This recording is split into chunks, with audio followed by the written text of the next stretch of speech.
Tú, pinche negrito joto, sigue mandando a tus pendejos, escorias que mandaste a robar trocas y a secuestrar mujeres inocentes, güey, que no tienen nada que ver en esta pinche guerra. La familia es sagrada y se respeta, y esto les va a pasar a tus piedreros ganchados, como tu papá, la pinche Panila. Lo que acabas de ver y escuchar son sicarios quemándose vivos, gritando de dolor mientras las llamas consumen su carne. Este macabro hecho fue obra de los infames Zetas, el grupo narco que tuvo como líderes a los hermanos Treviño Morales. Ese clan supo ser uno de los más sanguinarios y peligrosos del planeta, pero gracias a un operativo descomunal por parte de las fuerzas de seguridad mexicanas, fue posible capturar a los capos. No siempre la ley es la que gana, pero cuando lo hace, vale la pena mencionarlo. Por eso, en esta nueva entrega de Militarmente, vamos a ahondar en las misiones de aprehensión que acabaron con los narcos más temidos. Los hermanos Treviño, líderes de los Zetas, Osiel Cárdenas Guillén del Cártel del Golfo y el Güero Palma, fundador del Frente de Sinaloa. 3 casos impactantes que dejaron sin aliento a toda la nación azteca. Colócate tu chaleco antibalas y salgamos a las calles a combatir la delincuencia organizada. Como te anticipamos en la introducción de este video, Miguel y Omar Treviño Morales estuvieron al frente de los Zetas durante sus años más violentos y sádicos. Entre principios del siglo XXI y sus capturas en 2013 y 2015 respectivamente, fueron responsables del secuestro, ejecución y mutilación de miles de personas. Con tácticas propias de las guerrillas, transformaron a México en un territorio regado de sangre inocente, donde los frentes narcos se disputaban las plazas sin importar el costo humano de esas luchas. Hagamos un poco de historia. Alrededor de 2005, Miguel Treviño Morales fue nombrado referente regional de los Zetas, tomando el apodo de Z40 como símbolo de su importancia. En esa época el grupo era una fuerza comando subordinada al Cártel del Golfo de Osiel Cárdenas Guillén. Operaban como sicarios especializados y tenían una efectividad increíble gracias al entrenamiento militar de muchos de sus miembros. Es por eso que fueron la punta de lanza de Guillén a la hora de combatir tanto con la competencia como con los elementos de la ley. Miguel Treviño Morales llevó consigo a su hermano Omar, alias el Z42, quien se transformó en su mano derecha dentro de la organización.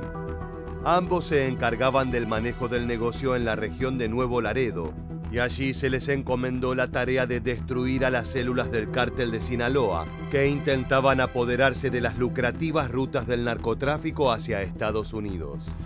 El resultado fue una serie de enfrentamientos impresionantes como el que estás a punto de ver.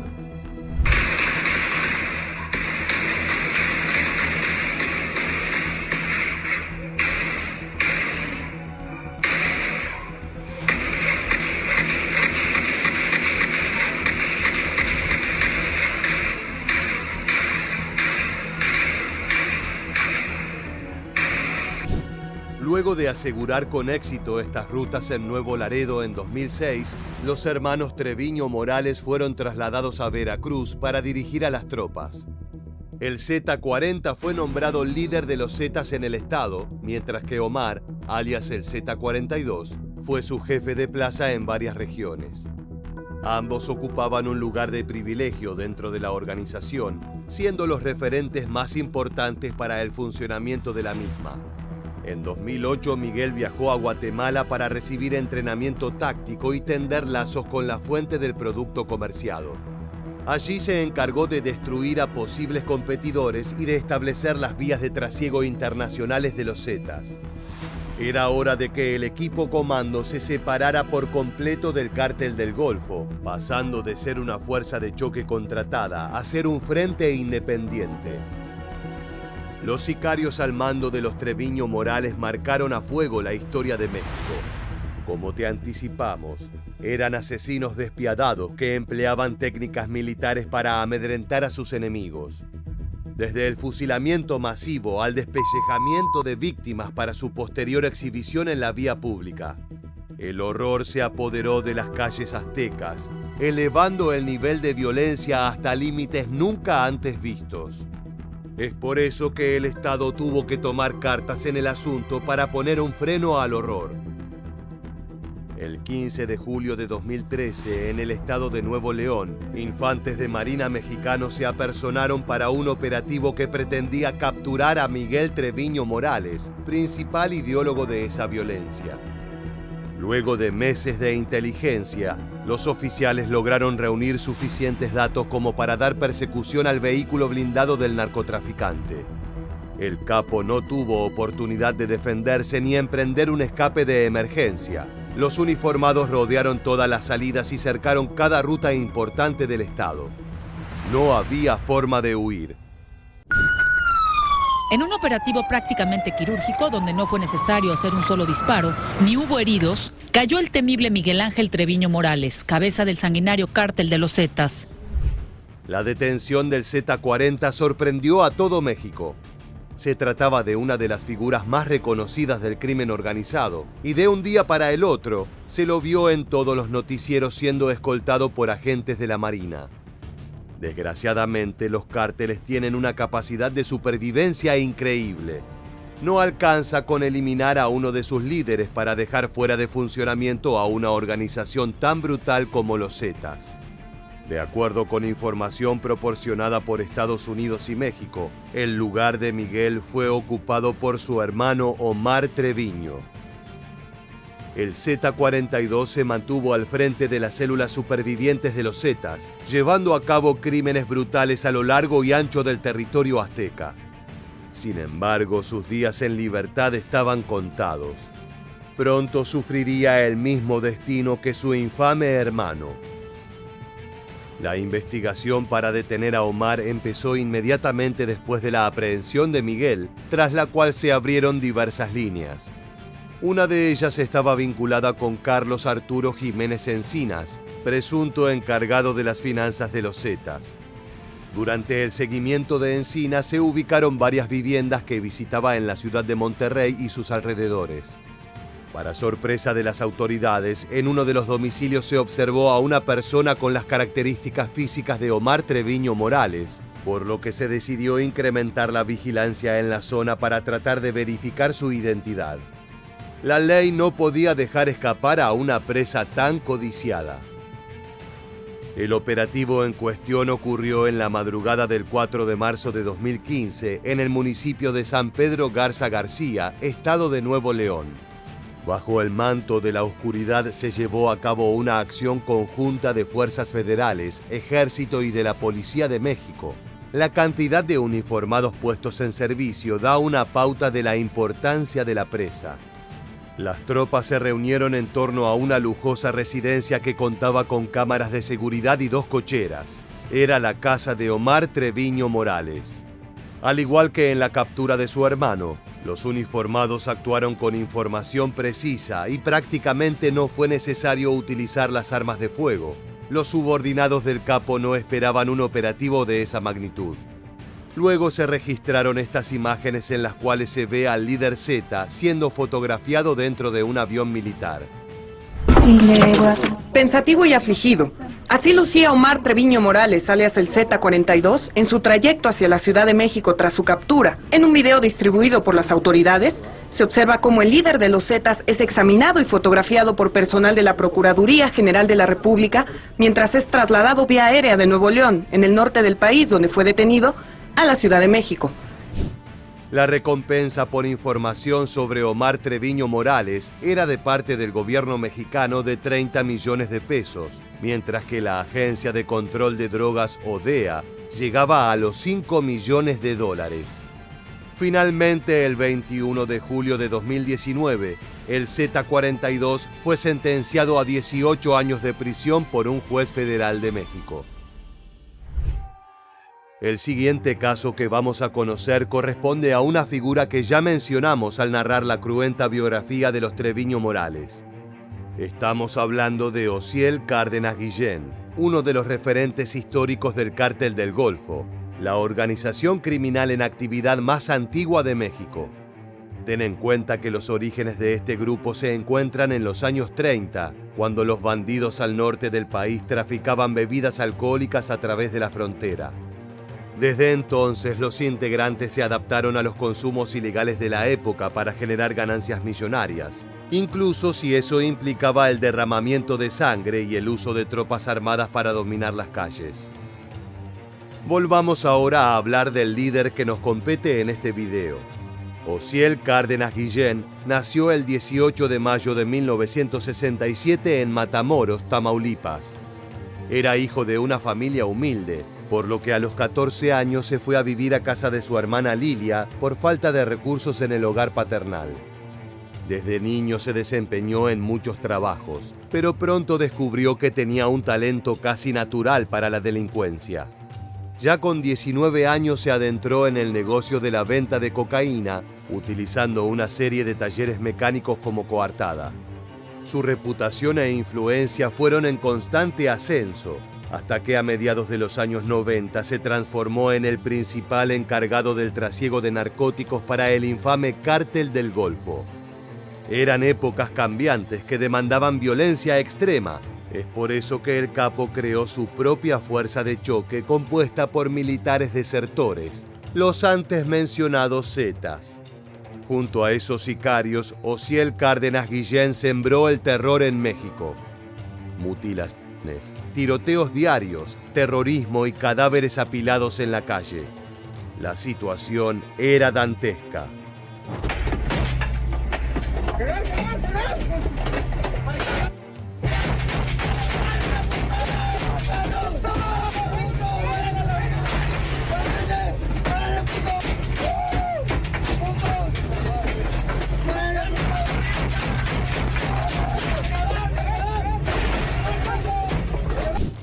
El 14 de marzo de 2003, elementos del Ejército Mexicano y de la Procuraduría General de la República llevaron a cabo un operativo secreto en Tamaulipas, uno de los territorios centrales del Cártel del Golfo.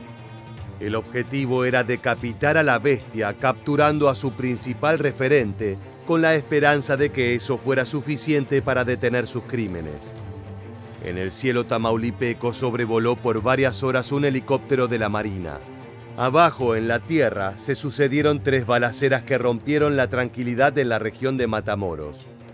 Primero hubo detonaciones de armas de fuego en el interior de una casa. Eran asesinos ocultos que trataban de impedir el accionar policial. Más tarde hubo una segunda ráfaga de cartuchos cuando Osiel Cárdenas Guillén estaba siendo sacado del sitio en manos de los uniformados. En ese momento, sicarios del Cártel del Golfo accionaron sus AK-47 logrando herir a 3 soldados.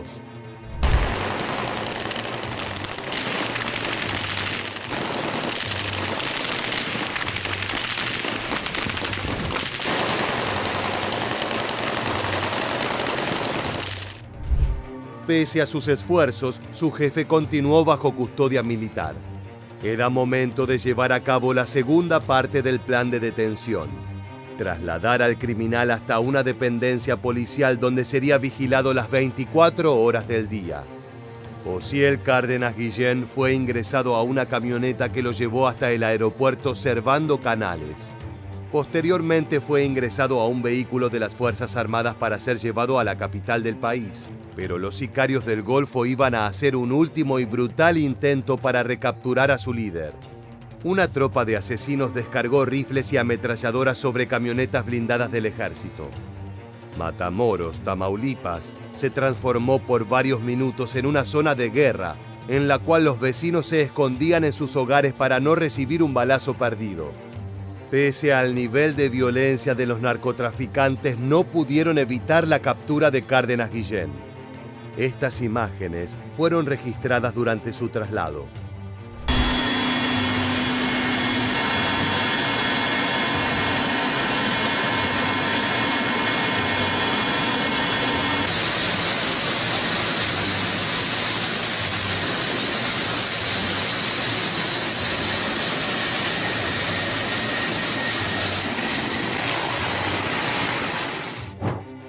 El El 7 de marzo de 2005, el gobierno mexicano concedió a Estados Unidos la extradición del capo. Sin embargo, su entrega a las autoridades estadounidenses no fue inmediata, ya que Cárdenas Guillén debía enfrentar antes una serie de procesos en México.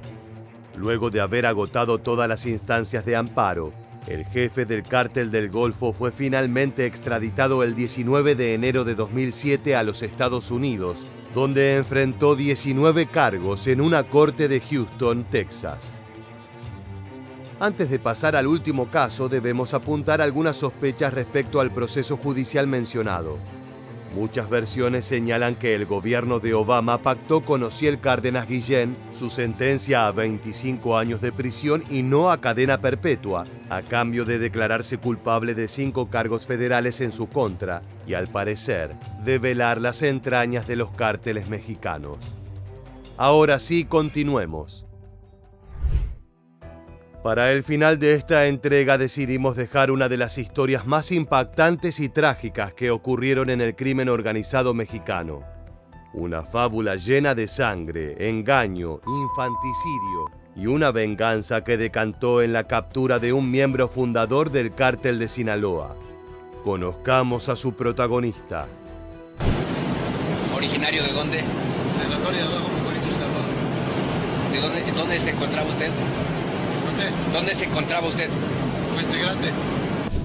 Acabas de escuchar a Héctor El Güero Palma, uno de los capos más peligrosos de los años 90. Comenzó su vida delictiva como un ladrón de coches, narcomenudista y pistolero, pero su talento para el crimen llamó la atención de organizaciones de gran poder. A finales de los años 80, este hombre y el Chapo Guzmán eran lugartenientes de Miguel Ángel Félix Gallardo, alias El Padrino, capo fundador del Cártel de Guadalajara. Ese frente llegó a controlar todo el trasiego de drogas hacia Estados Unidos.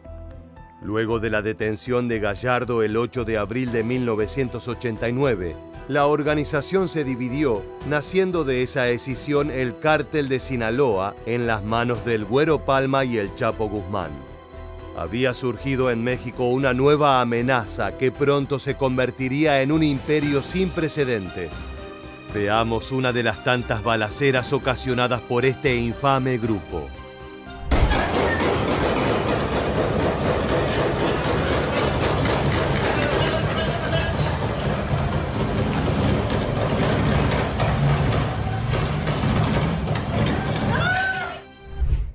El frágil equilibrio del mundo criminal fue revuelto debido a una venganza de Félix Gallardo contra el Güero, motivada por el robo de 300 kilos de cocaína.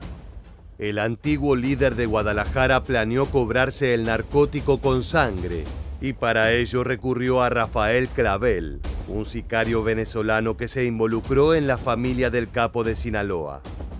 Primero se transformó en su cuñado al casarse con su hermana Minerva. Después sedujo a Guadalupe Leija Serrano, esposa del Güero Palma, con quien éste tenía 2 hijos pequeños. En 1989 la mujer huyó hacia Venezuela con Rafael Clavel junto a sus hijos, Natalí y Héctor, de 4 y 5 años respectivamente, y $2 millones retirados de la cuenta de su esposo. Ya en aquel país, Clavel hizo efectiva la venganza de Félix Gallardo. Degolló a Guadalupe Leija Serrano y envió su cabeza en una congeladora a El Güero. Luego asesinó a los niños arrojándolos desde un puente en Caracas conocido como El Viaducto. El criminal sinaloense perdió la cordura. En un solo golpe le arrebataron todo lo que amaba. Ahora solo le quedaba la revancha. La respuesta de Palma fue salvaje. Se encargó de dar cacería a todos los involucrados, llegando a matar hasta 9 familiares de Félix Gallardo, incluyendo niños y mujeres embarazadas. Los cadáveres fueron descuartizados o incinerados y sus restos se exhibieron en las calles.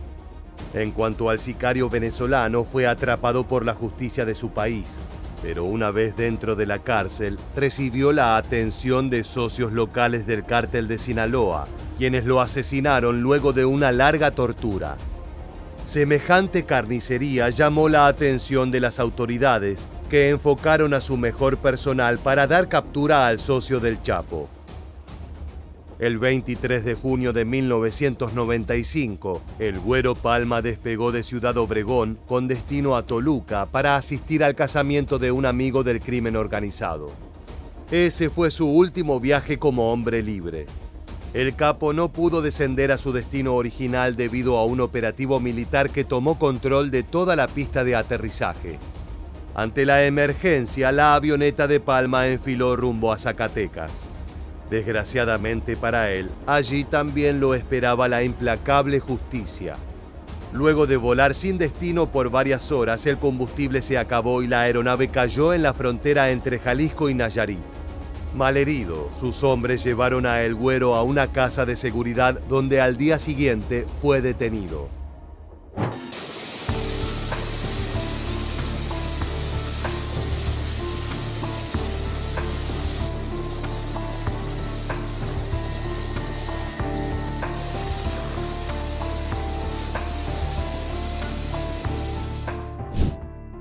Su captura fue noticia nacional, ya que su nombre era uno de los más conocidos entre la población civil. Para muchos jugó un rol fundamental en la construcción del Cártel de Sinaloa como imperio hegemónico del crimen organizado azteca, y por ello fue responsable de la muerte de decenas de miles de personas. Entre los detalles más llamativos de aquella aprehensión se encontraba la pistola de oro de Palma, la cual acaparó la atención de los policías que participaron del caso. La abundancia de pruebas y la espectacular huida aérea del narco dieron como resultado un proceso judicial bastante simple. Al cabo de pocos meses se encontraba tras las rejas en su tierra natal, pero ese no fue su último destino. En el año 2007, Palma fue extraditado a Estados Unidos, donde permaneció por casi 10 años. Una vez resueltas sus cuentas pendientes al norte del Río Bravo, el delincuente fue devuelto a México en 2016. Desde entonces ha luchado contra sus cargos presentados en México con la esperanza de recuperar la libertad, aunque difícilmente lo logre, ya que tiene pendientes numerosos crímenes que aún ni siquiera han sido procesados. Posiblemente este peligroso líder del Cártel de Sinaloa nunca vuelva a caminar libre por las calles.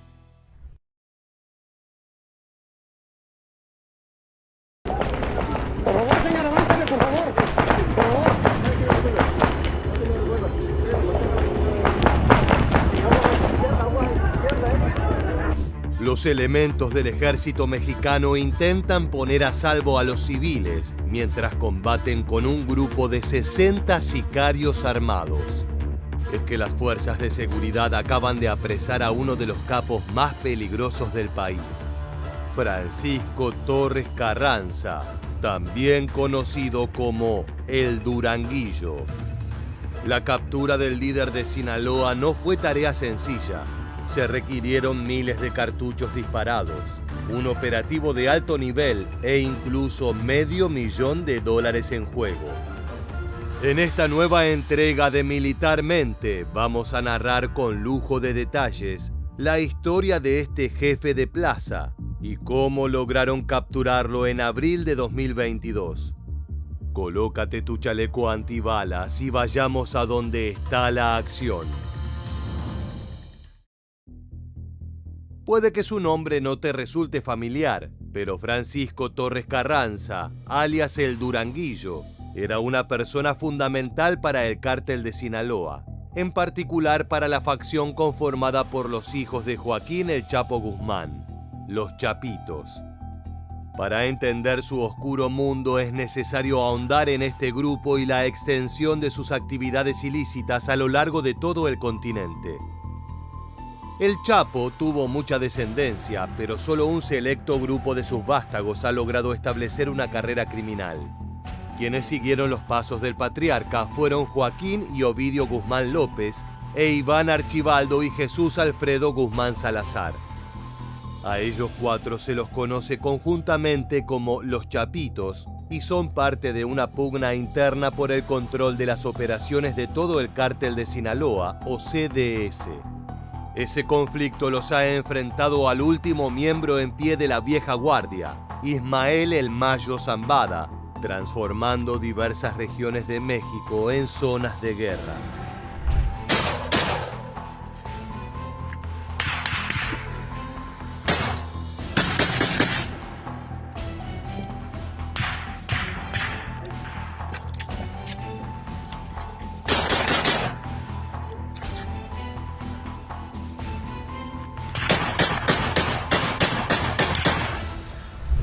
Si bien ninguno de los bandos ha llegado a ejercer el tipo de dominio que dejaría en claro quién está al mando del grupo, no se ha escatimado en sangre derramada en la disputa entre las dos facciones. Actualmente los Chapitos son una de las organizaciones criminales más influyentes de México, especialmente en el segmento de las drogas sintéticas y en otras economías ilícitas en el norte y el oeste del país. A lo largo de 2021 y 2022, los herederos del Chapo siguieron acumulando poder hasta encontrarse entre los principales productores y traficantes de fentanilo y metanfetaminas para Estados Unidos. Ampliaron su control territorial en Sinaloa, Chihuahua, Sonora y Baja California y apuntalaron sus ganancias con ingresos de la minería y la pesca ilegales, el tráfico de migrantes, entre otras. Para mantener el orden en la zona, es que recurrieron a los servicios de jefes de plaza como Francisco Torres Carranza. De acuerdo con la Fiscalía General de la República, el Duranguillo era uno de los grandes generadores de violencia en diversos municipios de Sonora, tales como Caborca, Altar, Titiquito, Oquitoa, Atil y Tubutama. En esas comunidades él era el emisario de las órdenes dadas por los Chapitos, célula sinaloense que se encontraba enfrentada no solo con rivales, sino también con dirigentes del CDS. Pero el rol de Francisco Torres Carranza no era el de ser un simple mensajero o cadete. Ese hombre tenía su propio equipo de sicarios con los cuales mantenía una presión brutal sobre las zonas antes mencionadas. Su grupo criminal era conocido como Los Cazadores, uno de los brazos armados más sanguinarios de los Chapitos. El clip que veremos a continuación fue grabado por algunos de sus operadores a bordo de patrullas policiales robadas en Sonora. Sí, nomás a la verga. Dígame nomás, me recuerda. Este fue solo uno más de los altercados de los cazadores de El Duranguillo, ya que mantenían una disputa violenta con otra unidad comando conocida como la Barredora 24/7. Esta última era un grupo criminal ligado al cártel de Caborca, una organización bastante reciente que fue creada por Rafael Caro Quintero al momento de su regreso a las calles en 2016, tras décadas en prisión. El legendario capo estaba decidido a recuperar los territorios que supo controlar en los años 80 cuando era conocido como el narco de narcos. El problema era que hacía tiempo esas zonas pertenecían al cártel de Sinaloa y de los Chapitos. Es por eso que el Duranguillo recibió órdenes directas de resistir la avanzada del cártel de Caborca, sin importar lo que cueste. Si era necesario el derramamiento de sangre inocente o calentar la plaza, expresión utilizada cuando un área de interés es convertida en una zona conflictiva con constantes tiroteos, secuestros y atentados. Como te adelantamos, el terruño de El Duranguillo era Sonora. Allí solía ser amo y señor de las calles, con cientos de asesinos a su cargo. Mantenerse en ese lugar no fue sencillo. Francisco Torres Carranza se convirtió en un referente del cártel de Sinaloa por ser implacable y brutal, sin miedo a asesinar elementos policiales si la situación ameritaba. A continuación experimentaremos en primera persona una de las tantas balaceras que tienen como escenario el suelo sonorense.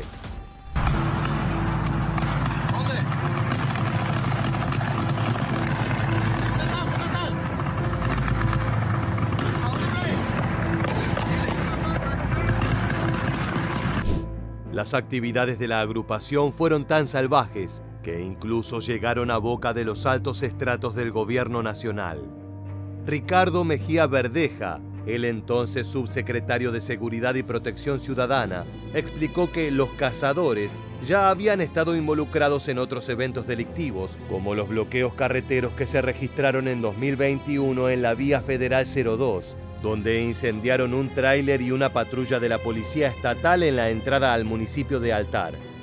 También recordó que el pasado 16 de febrero de 2022, presuntos integrantes del grupo delictivo a bordo de más de 20 camionetas ingresaron a Caborca, Sonora, para realizar rondines por diversas calles de la ciudad, disparando contra fachadas y privando de la libertad a varias personas.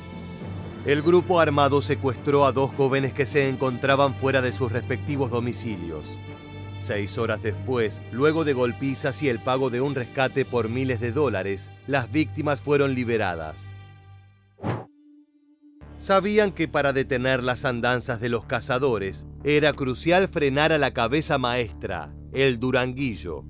A pesar de que derrocar a una figura tan prominente dentro del crimen organizado no era tarea sencilla, las horas de libertad de Torres Carranza estaban contadas. El 3 de julio de 2022, el líder criminal fue localizado por miembros de la Secretaría de la Defensa Nacional o SEDENA, cuando patrullaban sobre la carretera de Santa Ana Caborca, en Sonora. Los uniformados habían recibido el reporte de que varios sujetos armados transitaban a bordo de una camioneta Ram color negra. Ese tipo de encuentros son frecuentes. Los oficiales saben que los cárteles operan de esa forma, con vehículos civiles que recorren las calles de las comunidades para verificar que no haya rivales ni autoridades. El teniente a cargo del operativo militar ordenó la detención de la camioneta y la aprehensión de los individuos que se encontraban dentro.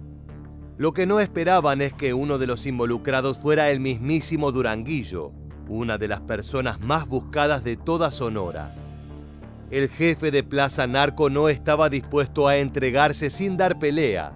No solo sus sicarios entrenados abrieron fuego, sino que llamaron a más secuaces para resistir el arresto. Sus esfuerzos fueron en vano. El equipo de la SEDENA logró reducir a los ocupantes de la RAM, incluido el Duranguillo. Las increíbles imágenes que estás viendo en pantalla corresponden al momento exacto en que el jefe de plaza fue esposado. El capo sinaloense era quien se revolcaba como serpiente en el suelo, mientras los uniformados trataban de colocarle los precintos y ponerlo al resguardo para proceder con su traslado. ¿Quién diría que un asesino despiadado sería capaz de hacer un berrinche semejante en medio de la calle? Veamos estos mismos hechos desde las cámaras de civiles que circulaban por la zona. Al revés, si no me deja el de atrás me está acusando.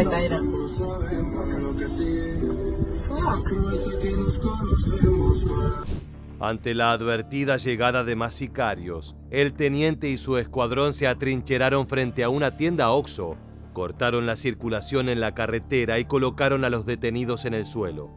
El personal del comercio se resguardó dentro del establecimiento para evitar quedar en el fuego cruzado, y la vialidad quedó desierta. Minutos después, llegaron 5 camionetas con sicarios que rodearon el lugar. Venían con un solo fin: liberar al jefe de plaza a cualquier costo. Estaban todos los elementos dados para un duelo a muerte. La balacera fue breve pero intensa. Ambos frentes contaban con rifles de asalto y ametralladoras que fueron accionadas sin ningún tipo de reparo a la población civil de la zona. Desde su refugio, los empleados escuchaban el desastre, aterrorizados de que fueran los sicarios quienes salieran vencedores. En ese caso, nada les aseguraba que no ingresaran a la tienda para acribillarlos a ellos también. Más allá de esos pronósticos negativos, de inmediato las fuerzas militares se impusieron con la llegada de refuerzos. Cuando los comandos del cártel de Sinaloa vieron que se aproximaban más uniformados, enfocaron sus armamentos en repeler su llegada. Al ser en su mayoría jóvenes sin adiestramiento, soltaron ráfagas sin control, mientras que los agentes federales respondían con tiros certeros para disuadir la agresión. Esta segunda confrontación duró alrededor de 5 minutos. A pesar del increíble despliegue de violencia, solo hubo 2 víctimas fatales. Un sargento de la SEDENA que estaba presente recibió una bala que le perforó la costilla. Cuando cesó el fuego, un paramédico trató de auxiliarlo, pero ya no había nada que hacer. Por su parte, el cártel de Sinaloa sufrió una baja, además de la captura de uno de sus líderes regionales de mayor peso y de varios de sus secuaces. A continuación veremos los registros de una cámara de seguridad que captó algunos de los intercambios entre criminales y elementos de la ley, donde se puede ver a los transeúntes correr por su vida.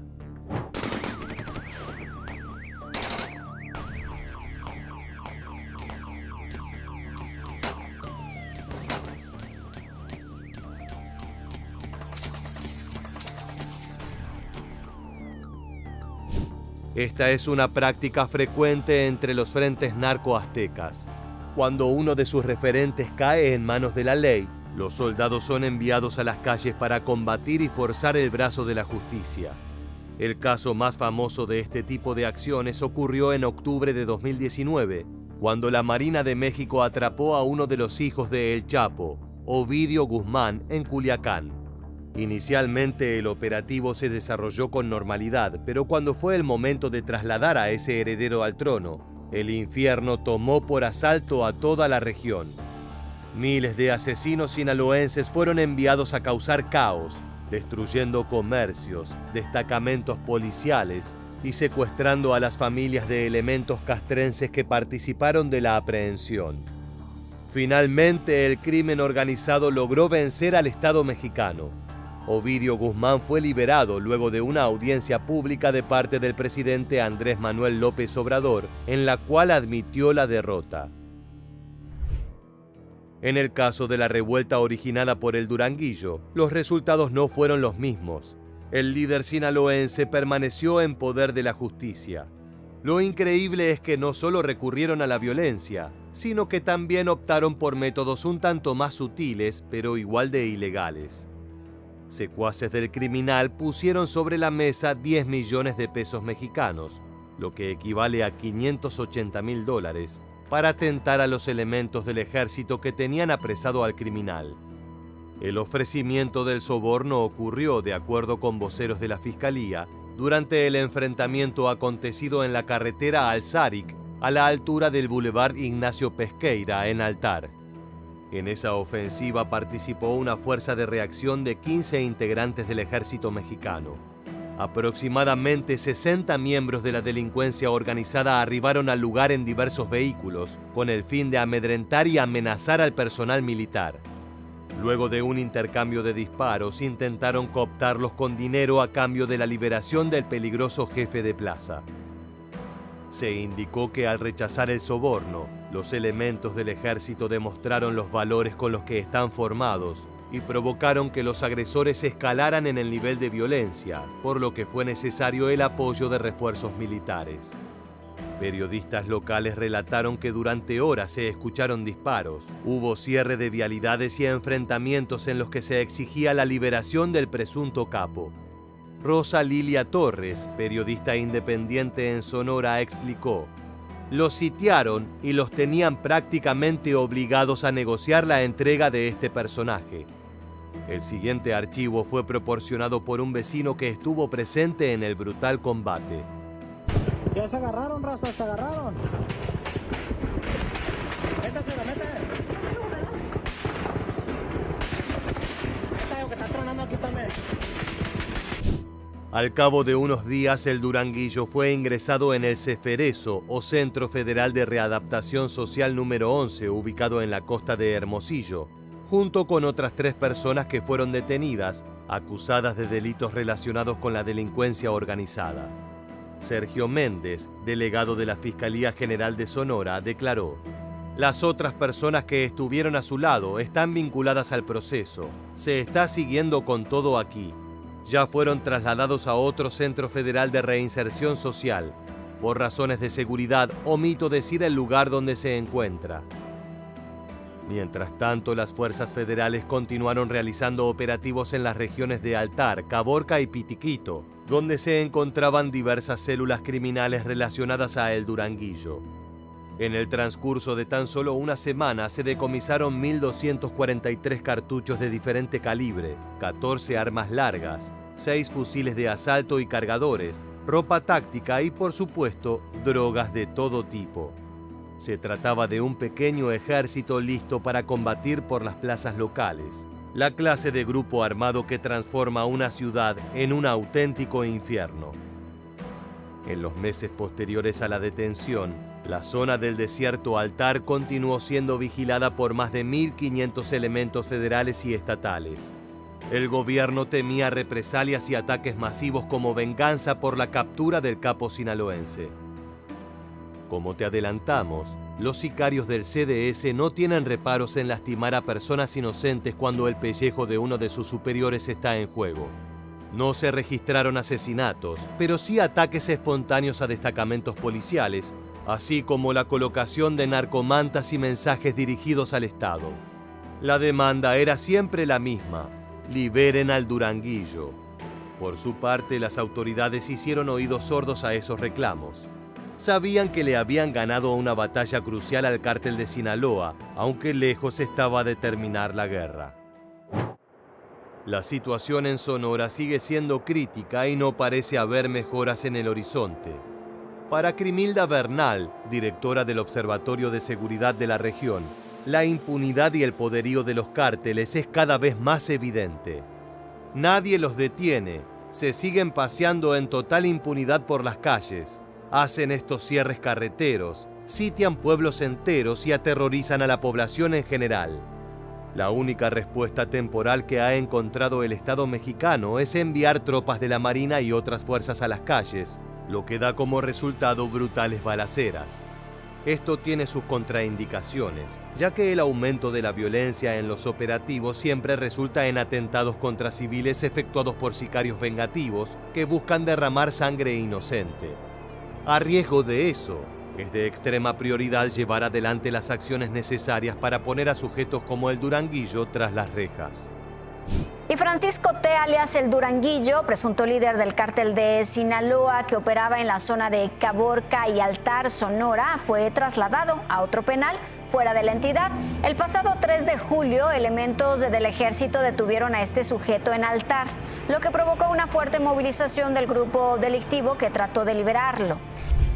Francisco Torres Carranza fue sentenciado a una pena de 65 años y 3 meses de prisión como pago por 7 delitos, entre los cuales se encuentran homicidio calificado, delincuencia organizada y acopio de armas de fuego. Junto con él también recibieron condena sus cómplices, Ausencio Aboite González, Jesús Artemio Espinosa Martínez y Juan Carlos Sánchez Chávez, cada uno a 18 años y 3 meses de prisión. Actualmente el Duranguillo se encuentra interno en el famoso penal de máxima seguridad del Altiplano, en Almoloya de Juárez, Estado de México, mientras que el resto de los sentenciados están en el Centro Federal de Readaptación Social número 11 en Hermosillo. La captura de este criminal fue un importante golpe para los chapitos, especialmente en una zona crucial como Sonora. Dicho esto, si algo caracteriza al negocio del narcotráfico, es que pocas personas son realmente indispensables. El Duranguillo era un excelente jefe de plaza y un generador brutal de violencia, pero su rol en la organización será ocupado por otro capo igual de sádico que someterá a la población civil y se enfrentará al ejército. El Estado mexicano no tendrá más opción que volver a la carga para desarticular cualquier intento de reconstrucción de los cazadores.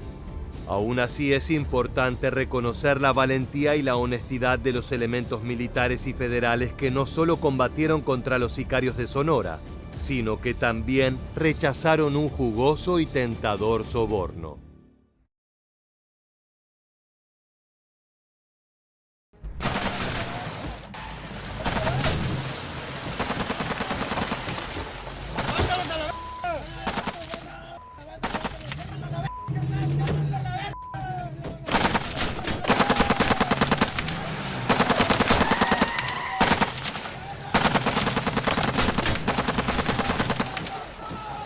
El video que acabamos de ver fue publicado en redes sociales luego de la violenta confrontación entre la Tropa del Infierno y el Cártel del Golfo, uno de los rivales con el cual compiten por el liderazgo de la zona.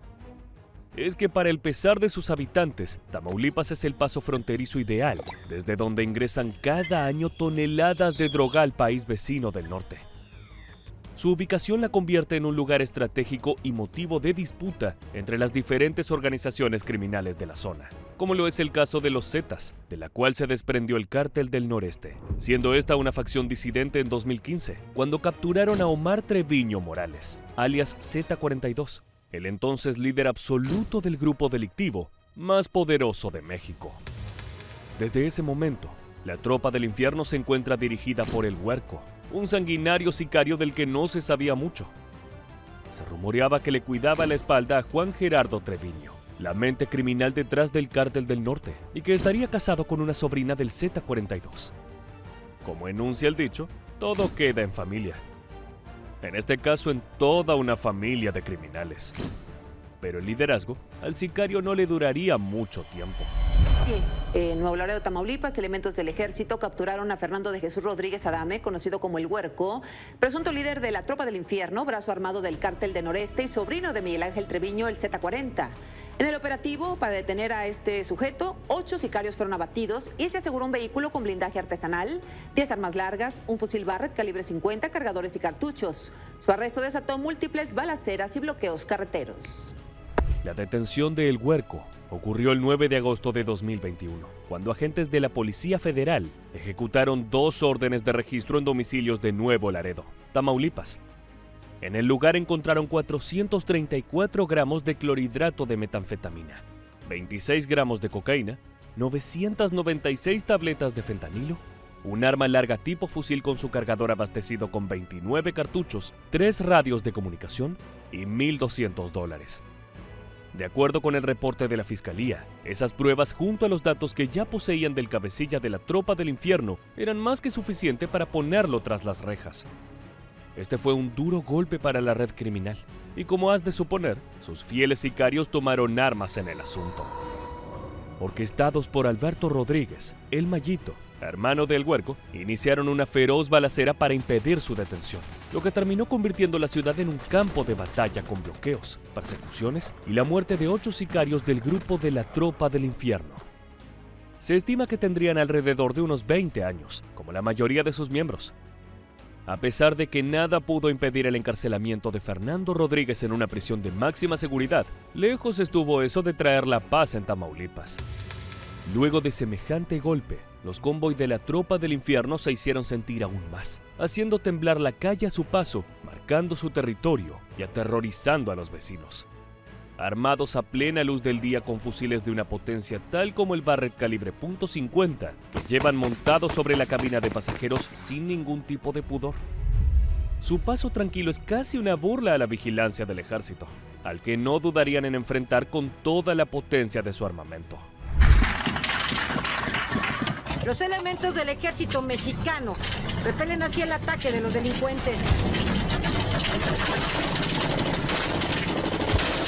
El escenario son calles de Nuevo Laredo, Tamaulipas. Son imágenes que se difundieron el 25 de diciembre de 2022 en redes sociales y da cuenta de un enfrentamiento de los miles que los soldados han tenido en los últimos años. En el escalofriante video que acabas de ver, el auto rojo de un civil hacía una maniobra desesperada para no quedar en medio de la balacera entre la Tropa del Infierno y el ejército mexicano. Es lógico suponer que ante una mayor ofensiva de este grupo criminal, el ejército se vea obligado a redoblar sus esfuerzos por mantener la calma en una zona de conflicto como es Nuevo Laredo. Debido a esto, aumentaron fuertemente su presencia en cada esquina de la ciudad, realizando a la vez diferentes operativos de vigilancia con el fin de ponerle un freno a los furiosos sicarios del Cártel del Noreste. En medio de esta lucha, el ejército se encuentra con constantes desafíos que ponen su vida en manos del destino. Año 2020. Madrugada de un viernes por la noche. El ejército llevaba adelante un nuevo operativo de vigilancia en una avenida de la colonia El Fresno, cerca de la frontera con Estados Unidos. Todo parecía transcurrir con normalidad. El recorrido era tranquilo. Los autos civiles transitaban sin inconvenientes. No había forma de que los miembros del ejército pudieran anticipar el infierno que se aproximaba. Repentinamente, una lluvia de balas comenzó a caer sobre el vehículo militar. Los soldados, aún aturdidos, tardaron un momento en comprender lo que sucedía. En medio de la avenida por la que circulaban docenas de civiles, una camioneta abrió fuego contra ellos. La situación era límite. No solo estaban en peligro sus propias vidas, sino la de todos los que transitaban cerca. El ejército debía tomar acción inmediata. Comenzaron un violento contraataque para repeler la agresión. Todo esto sucedía con los vehículos en movimiento y avanzando por la calle a toda velocidad. Las camionetas pick-up que comenzaron la balacera estaban identificadas con las siglas CDN, el temido Cártel del Noreste. Llevaban entre sus armas de fuego varios fusiles Barrett, con capacidad para atravesar blindajes, además de un completo desprecio hacia los agentes del orden. Si bien la feroz persecución duró apenas unos minutos, es de suponer que para los soldados involucrados fue una odisea eterna, sabiendo que entre bala y bala se jugaban la vida. Pero podemos dejar de hacer suposiciones ahora, porque para saciar nuestra curiosidad, cada momento de este intrépido enfrentamiento quedó registrado por la cámara del ejército. Vamos a verlo.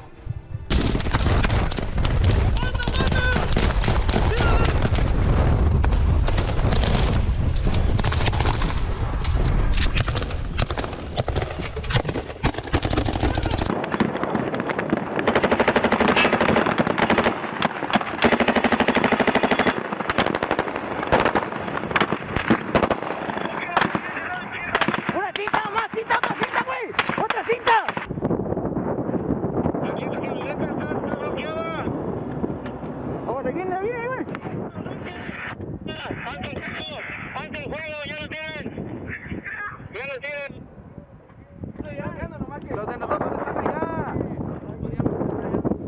No, güey, ya no agarró la troca, ya no aquí. Las imágenes hablan por sí solas. Los soldados prácticamente cazan a los narcotraficantes. En la voz que podemos escuchar se nota la urgencia y desesperación. El ejército sabe muy bien que, a pesar de su sólida preparación militar, están enfrentándose a muerte con los sicarios más peligrosos de México, que no pensarían dos veces antes de disparar.